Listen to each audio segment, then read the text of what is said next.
day 14 of my 31 Days of Halloween series. Today's look is inspired by the legendary Tim Burton. Product details and all that fun stuff will be in the video description below. Let's get started. And we're back! The first thing you want to do for this look is the base. I decided to go with water activated paints because that's what I know best, so I took a makeup sponge, built up a lot of product on the sponge, and dabbed that onto my face. Originally, I wanted to use a foundation brush to apply the product. However, with trial and error, I realized that would make it a little bit too opaque, a little bit too clown-like. By using a sponge, just like you would with regular makeup, it's more so pressing the product into your skin, making it have a better skin texture. As you can see, I'm lightly dabbing the sponge over my face.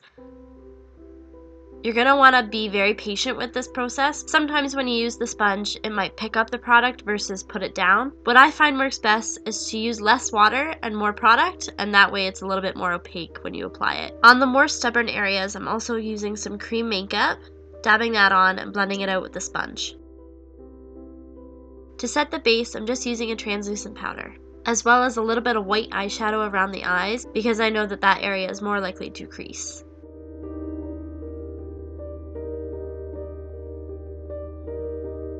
Then I'm just giving my brows a good brush before taking a black water activated paint to start drawing on the brows. I definitely want my eyebrows to look very sharp, defined, as if they were just drawn on.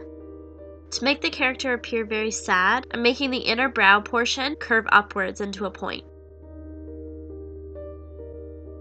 Then I'm taking a black eyeshadow and starting to dust that onto my outer corners of my lid, blending it out with a fluffy brush, and then also adding it in the inner corners as well and blending that out. Doing this sort of halo effect for eyeshadow is going to make your eyes appear more round than they are. To better blend out the dark shadows, I'm also applying a white shadow on the lid.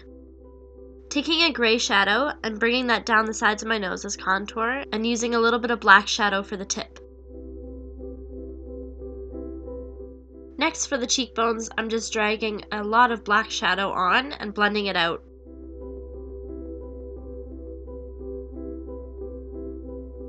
I'm also adding a bit of definition under my lip to make them appear a little bit more pouty, as well as swiping some on my jawline.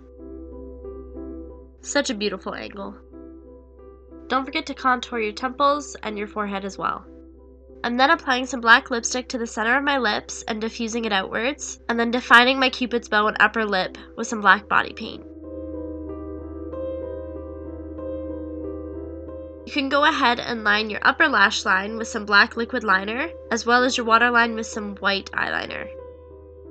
I'm then taking some black shadow and swiping it underneath my waterline to further the illusion of bigger eyes. With the black eyeliner, I'm making a wing before going in with some black body paint to create the other eye design. It's almost as if you're doing a really dramatic 60s eye.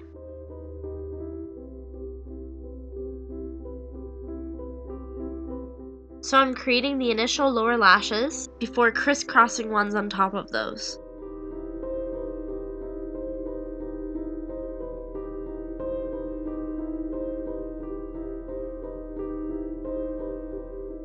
Then on the lid, I'm sort of making a cut crease but with black body paint, as well as adding a few other detail lines.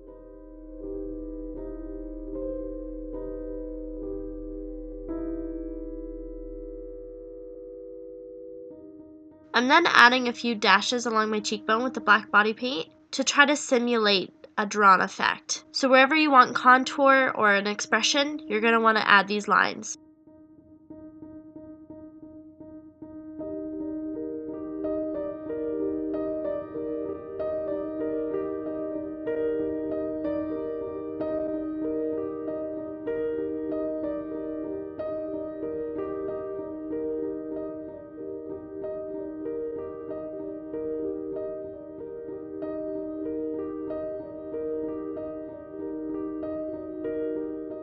Now for the classic Tim Burton swirls. I don't think it could be a Tim Burton look without these.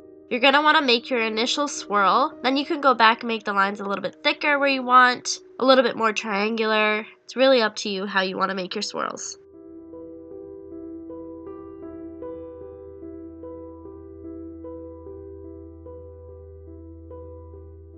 What you're essentially doing is making a square without finishing it and creating a spiral pattern within itself.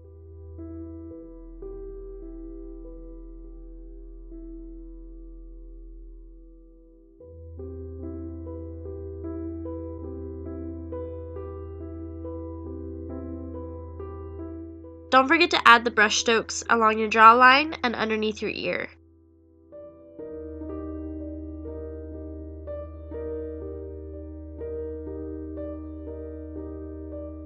Final step is curling your lashes, slapping some black mascara on,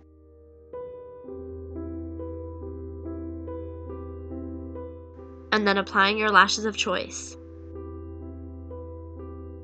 And there you have it. You've become a real-life Burton character. See you guys tomorrow.